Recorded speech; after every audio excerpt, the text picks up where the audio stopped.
A hora da entrevista do dia com a Denise Campos de Toledo. E vamos falar agora das dificuldades políticas internas e externas do governo Lula. Eu converso com o Manuel Furriela, que é professor de Direito Internacional da FMU. Professor, boa noite. Boa noite, agradeço o convite e parabenizo pelo programa, pelas entrevistas. Muito obrigada, professor. E vamos começar falando das dificuldades externas do governo Lula. Nesta semana nós tivemos toda aquela questão polêmica em torno da visita de Maduro e mais do que isso, não apenas a forma dele, como ele foi recebido, mas as declarações do presidente Lula no sentido de que as críticas à Venezuela estão relacionadas a uma narrativa dos Estados Unidos. Não é? Isso provocou reação, inclusive, de países aqui do sul, da região em que Lula tenta assumir o protagonismo. Aí foi o Boric do Chile, que ele é de esquerda. Exato. E criticou, falou de defender os direitos humanos, criticou a posição da Venezuela e mesmo do Brasil em relação à Venezuela, e Lacalepô, do Uruguai, que é de direita, e também fez a mesma crítica. Isso coloca em risco o suposto protagonismo que o Brasil poderia ter numa unificação maior comercial, uma força maior de toda a região, não é? Sem dúvida, né? Um dos discursos do governo, já em campanha, era que o Brasil ia reconquistar seu protagonismo internacional, principalmente aqui na região, já que o Brasil, por uma classificação internacional, ele é potência regional. Então, o que é potência regional? Aquele estado que tem uma zona de influência, né, nos seus estados limítrofes. Não é uma grande potência como os Estados Unidos, por exemplo, obviamente. Mas ele tem um poder internacional. Então, essa reunião, para a qual foram convidados 10 chefes de Estado, com o presidente Lula 11 países diferentes, né, serviria para uma primeira articulação aqui na região, para quê? Para discutir as grandes questões internacionais, para tentar uma integração subregional e também para que em outras pautas, como por exemplo a de negociação do acordo com a União Europeia, esses estados estivessem em conjunto. Mas infelizmente ela foi mal organizada. Primeiro, tratou-se diferente todos os outros chefes de Estado em relação a Maduro, privilegiando-se ele. Só ele foi recebido com tantas pompas e circunstâncias. E aí, de uma circunstância de amizade mesmo. Né? Exatamente, de um tipo de relacionamento diferente com os outros. Isso não se faz nas relações internacionais. Então, você convida os outros chefes de Estado e você não tem um tratamento isonômico. Então, já começou o erro daí.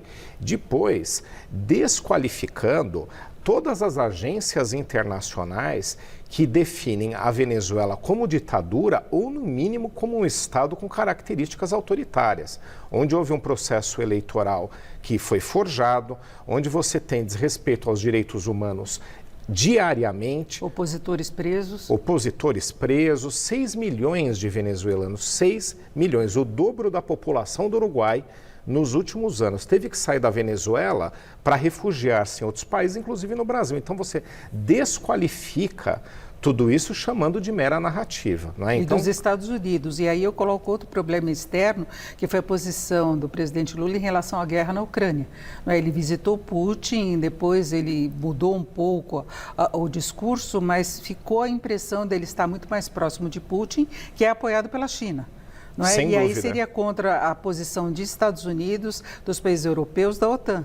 Exatamente, ali também foi um outro grande erro, né? A partir do momento que o Brasil assumiu que ia ser ali neutro em relação ao conflito da Ucrânia com a Rússia, deveria ter mantido esse posicionamento. E depois começou a defender algumas pretensões russas e a culpar até a própria Ucrânia pela sua invasão, né? Então foi outro erro.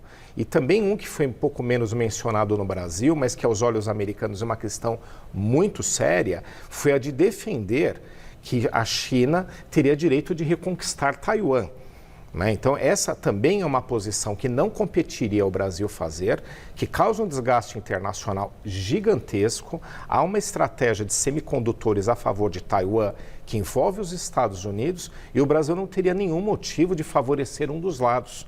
Então, eu acho que é uma sucessão de posicionamentos. Agora, o do Maduro, realmente um caso grave, um ditador. O que eu acho que o Brasil deveria ter feito é receber a todos igualmente e apresentaria uma proposta com a vinda de Maduro para que se renegociasse a redemocratização da Venezuela, a reinserção. Eu não concordo muito com esse tipo de linha, mas se o Brasil quisesse adotar essa, queria favorecer ou fazer com que a Venezuela conseguisse a sua reinserção, que fizesse da forma correta e não desmentindo verdades e não desqualificando agências internacionais. O senhor acha um que erro isso gravíssimo. Pode comprometer a visão que se tem do Brasil, e em particular do presidente Lula, do governo Lula, que foi muito bem recebido pós as eleições, o mundo reconhecendo o resultado das eleições, ele teve apoio em 8 de janeiro também, se vê como um grande protagonismo aí na área ambiental, defesa de recursos, de direitos humanos, combate à pobreza. Isso pode ser abalado? Sem dúvida, vai manchar a imagem dele. Nas outras duas gestões, apesar de ter alguns percalços, não foi nada tão grave quanto nos últimos meses, né? Em geral, ele conquistou um protagonismo, uma presença internacional, ele tem apreço por essas pautas. Ele tem o Celso Amorim, que é um dos quadros mais experientes do Itamaraty. Agora, nesses últimos meses, realmente, eu tenho certeza que ele se desgastou. Tanto é verdade que você trouxe aqui declaração tanto de um presidente de direita, que é do Uruguai, que é um parceiro importante para o Brasil, quanto um de extrema esquerda, que é o do Chile, totalmente contrários a essa forma então, como foi conduzido. Né? Não é ideológico, é uma questão de respeito a aspectos democráticos e direitos humanos. Agora, professor Furquiela, a gente falou dessa questão ambiental, que o Brasil é visto com bons olhos, especialmente pela posição do governo Lula. Temos o Ministério do Meio Ambiente, agora o governo vem sofrendo derrotas internas exatamente nesta área. Nós tivemos aí nos últimos dias avanços de pautas num ritmo superior às que nós tivemos no governo Bolsonaro, que defendia essas pautas. E o governo atual é contra essas pautas e teve marco temporal avançando, mudanças aí na formulação aí do Ministério do Meio Ambiente, e o governo está meio contra a parede agora nos últimos momentos de prazo para aprovação da PEC da reforma ministerial. Sem aprovação até amanhã pela Câmara e pelo Senado, se volta atrás a composição que era do governo Bolsonaro. Mas tem essa questão ambiental muito atingida, não é? Sem dúvida, né? Houve uma diminuição das atribuições do Ministério do Meio Ambiente e uma sucessão de derrotas. Uma um pouquinho anterior, muito também importante, às pautas do governo, envolveu o marco regulatório do saneamento básico. O governo federal tentava aprovar alterações na medida, não estou aqui discutindo se eram ou não necessárias ou adequadas, mas de qualquer forma era uma pauta do governo.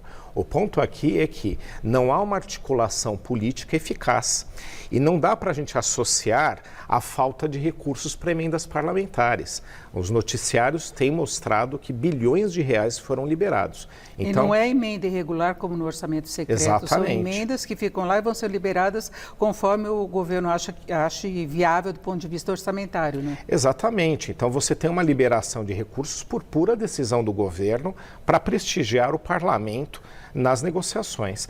E também um ponto que é importante é que os dois ministros, não é, o Rui Costa e o Padilha, responsáveis ali propriamente pela articulação, a gente já vê alguns traços de desalinhamento, até mesmo de saber qual é a atribuição de cada um. Então eu acho que o governo começou sem refino. E essa pauta internacional mostra não só os equívocos do governo no novo mundo, que tem agora tantos anos após as primeiras... Novo mundo no exterior e no Brasil, né, após a eleição do Lula, um cenário totalmente diferente. Agora a gente tem um parlamento mais conservador, ele tem que se readequar a esse mundo. E com um parlamento empoderado, muito mais empoderado desde a gestão de Michel Temer, onde eles têm agora muito mais poder do que tinham antigamente. Tanto é que hoje eles não dão tanta preferência a cargos e mais a liberação propriamente e quanto dos mais recursos. O governo demonstra a fragilidade, mais frágil ele fica, né? Exatamente. Então você vê aí um problema de articulação externa e interna muito sério. O governo tem que partir por uma grande reflexão. O presidente Lula tem que se debruçar a situação atual do país, né, e fugir menos para pautas que eu acho que talvez tirem a sua atenção. Eu acho que esse é um dos aspectos do momento. E seria a pauta da base mais conservadora dele, que agora pode não ter mais espaço, nem internamente, nem externamente. Sem dúvida. É isso.